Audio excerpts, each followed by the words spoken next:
चलो ना फिर वही मुलाकात करते हैं। कुछ तुम कहना और कुछ मैं कहूँगा। हाँ, फिर वही यादें ताज़ा करते हैं। कई कहानियाँ जो छुपी हैं दिल के झरोखों में। इन कहानियों को कहीं बैठ के फिर से बयान करते हैं। फिर इन हवाओं में थोड़ा मुस्कुरा के इस हंसी को महसूस करते हैं। थोड़ी अदाएं तुम बिखेरना और थोड़ी हम, और फिर थोड़ा सा गाना गुनगुनाना और नाचना फिर से करते हैं। चलो ना फिर से वही मुलाकात करते हैं।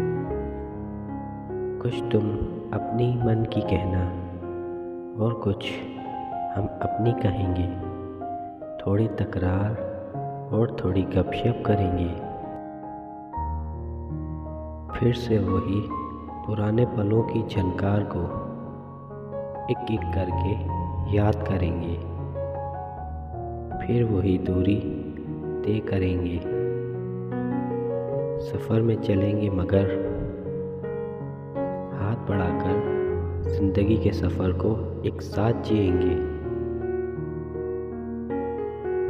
चलो ना फिर से वो मुलाकात करते हैं।